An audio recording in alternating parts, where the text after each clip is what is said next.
Hello. So today's topic is learning how to communicate with your romantic partner.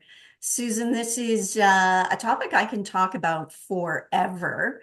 And I think this is such an important topic because communicating is essential. And we're talking about healthy communicating that you can resolve things with. And this is in work, this is with friendships, with everything.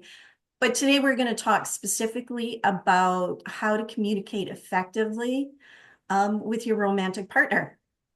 Yeah, and I know we've just been talking already for quite a while, so we've had a warm up on this, guys. But yeah, it's something we've come across quite a few interesting nuggets of information, I guess, that we're going to be sharing with you, and kind of maybe also looking at the stages of relationships, Ooh, I right? How like when that. Yeah. we were talking at the beginning, like how when you first get into a relationship, knowing or unknowingly, you're bringing all your family of origins way of communicating, of being, of talking. You bring that with you, right, Absolutely. into your new relationship. And I think, if somebody younger is watching this, and they're starting out in a relationship, is to be aware that you're bringing yours, but your partner is bringing theirs. Right. And I hear this a Clues. lot. Yeah, I hear this a A lot lot. with my clients, right? And I think when you're, especially when you're in a new relationship, Mm. I think people, they like, I'm always stuck on the same argument, and it seems like we can't get past this, or I feel like he's not hearing me, or she's not hearing me. And it become very difficult. And I think what people don't realize is that, yes, we bring all of our past experience with us. Mm. And that includes what we learned from our family of origin, which is what are your value systems? What Yeah. are your ways of communicating? What was said, what was not said? And here, I'll give you just an easy example. So my husband and I have been together for 17 years. And for him and his family, food is a really big thing. Like it's a big thing. I grew up on canned soup and sandwiches. Like it was not You're great. You did it great for it. was not a thing in my family. And yet for him, it represents family, it Yeah. represents love, it represents nutrition and Yeah. and being cared about because we're caring about your nutrition. But it took me a long time to figure that out. And because of our work schedules, I do most of the cooking. So A, I had to learn to cook pretty quick. Um, but B, it took me a long time to understand the significance for Yeah. him of about what that was. And so that caused conflict for us. It's Yeah. like, okay, And the can thing is, it's you not freaking have a sandwich? Like seriously. But I didn't understand that there was an emotional attachment attached to to it. that. Yeah.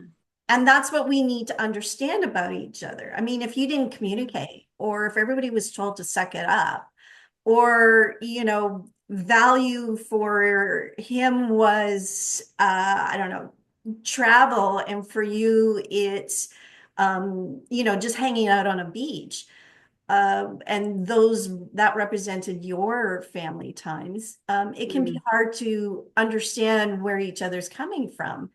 And so that's And I the think that's a really, yeah, it's an interesting thing to think of like that, right? Isn't it? When you're bringing two people together. And I think the thing is at the beginning of a new relationship, everybody is so caught up in the novelty of it. Oh, I'm discovering this person. Isn't it lovely? We get on so well, but, and I think this is where that but comes in, right? That but is they haven't, I don't mean to say it's a negative side to the relationship, but it's a real side to the it relationship. And I think is. at the beginning, people kind of try and push that down a bit because it's just so fun and novel and it's cool and they're enjoying meeting. And it is true, right? That thrilling aspect of getting to know somebody and realize you click with them. But then you realize that maybe there's levels that you don't. And do I actually want to go there at the moment? But Yeah. I think at one point you have to go there, right? You You have to you go have there. to start Yeah. talking about those things and going, well, what is it that bugs you? I mean, I remember at the beginning, oh my goodness, my husband used to leave yogurt pots sometimes lying around, and it would drive me nuts. Don't ask me why, it just did. And I was like, please, could you? And then in return, when we had that conversation, he was like, oh, and by the way, you always leave your shoes da, da, da, da, da. And I was like, okay, fair due, if that really annoys you. So we both consciously made an effort, because although it was such a tiny thing, and I had no idea that, my shoes hanging around by the front door was really winding him up. I was like, it was fine, I'd walk over them. And it was, but the thing is, I think if you let those things fester too long, it can also then become more than it really is. Well, true. And also, Right. I think you get into habits of not really communicating, right? And Right. the thing is, because I remember a really good friend of mine who was a therapist who said to me when I was like in my late 20s, she said, if you're not arguing, you're not actually communicating. And That's that true. doesn't mean that you have to argue forever. My husband and I Yeah. rarely argue today, but we used to argue Yeah. because that's how you work things Figure out. things out. Yeah. And you have to being honest, and because being honest develops trust, and learning how, Yeah. which it makes you feel safe so that you can Mm. say, hey, this is really upsetting me, because those are, like you said, those are small things, but life can be complicated, right? There's bills to Mm. pay, there's kids, there's Oh schedules, my gosh. there's work obligations, there's Yeah. on Parents, and on there's and on. everything else to deal with. Yeah. Yeah. So if you're not learning how to really communicate about this is important to me, what's important to you, like getting You. curious about what's important to you and really hearing each other instead of, well, you always, terrible word. You You know, always is a terrible thing. It only makes people yeah. defensive. Instead, And you it's mentioned something there. like this. Sorry to cut, but you mentioned something there that I think is really important for people to realize is be curious. Be curious. Like, don't immediately become defensive, because I think we have a tendency to do that.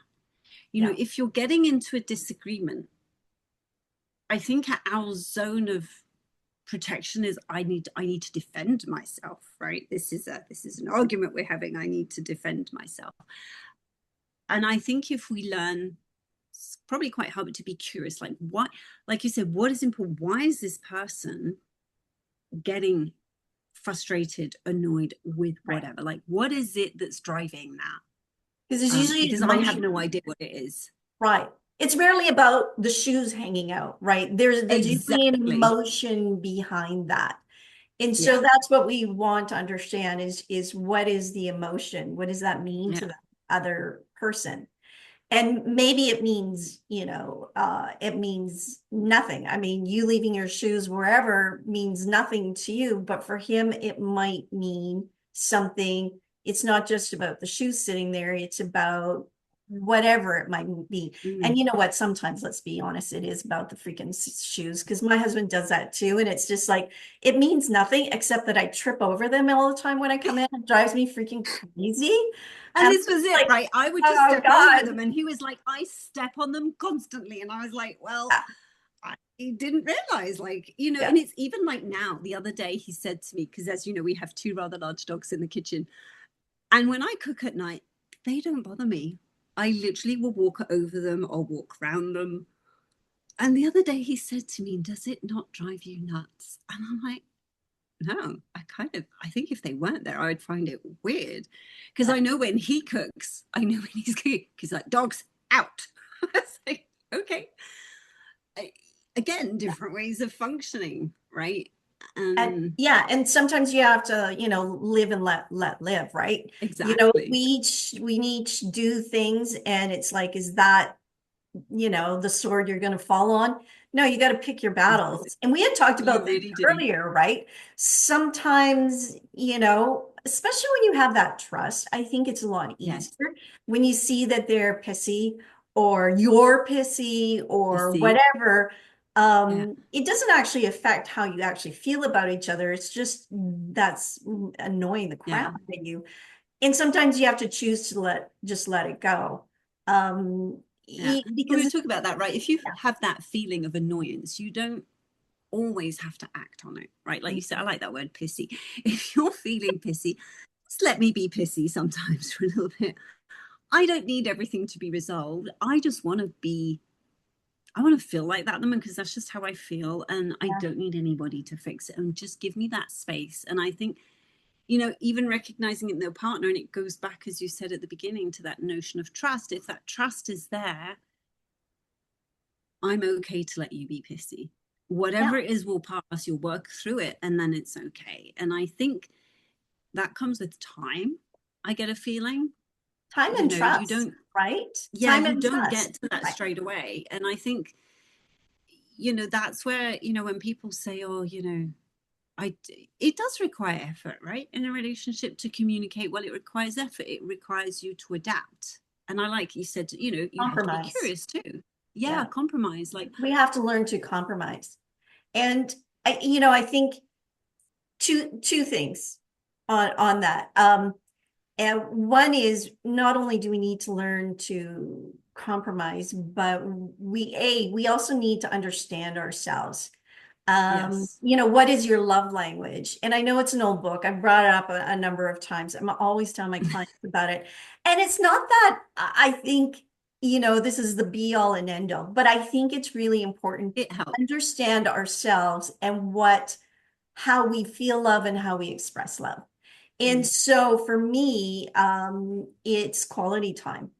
So I don't need a yeah. lot of quality time, but I need quality time. Mm, So when there is something that needs to come up, so scheduling time sometimes works. Sometimes you kind of get into it and mm, then maybe you need to go and cool off and think about things and then you can finish it.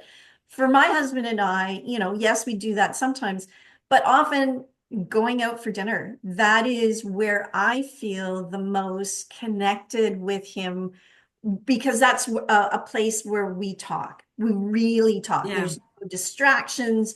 And that's where I feel really loved. And it's a very safe and trusted Mm, place. mm. For him, it's acts of service.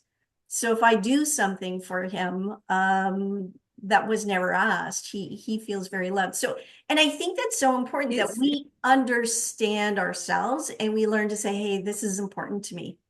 mm, And this is how I feel loved or feel mm. validated or whatever. So having those deeper conversations so you can get to that point where you can really start to learn how to communicate. I like how you said that because it is true. I think once you learn what the other person's love language is, because everybody has one, Yeah. right?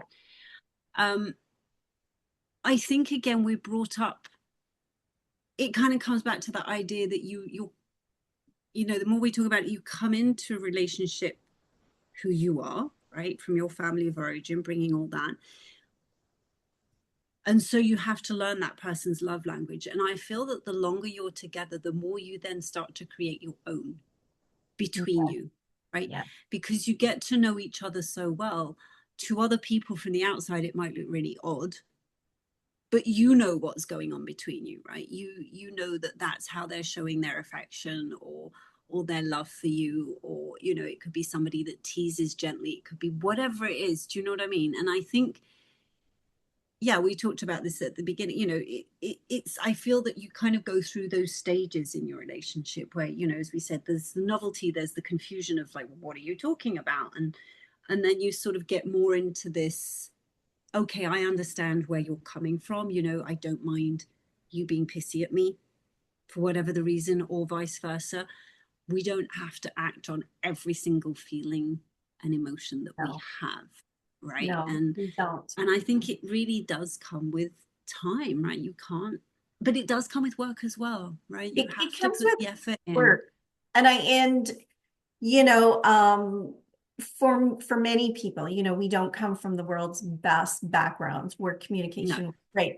Now, if you came from a really good place where you learned to communicate and really understand who you are and felt confident Mm, in that, and your partner was that, right. you can get to that place easier and faster. But for those of us who didn't have that opportunity, it can take a work, and we have to again understand ourselves, and we evolve, and we can get to really good places.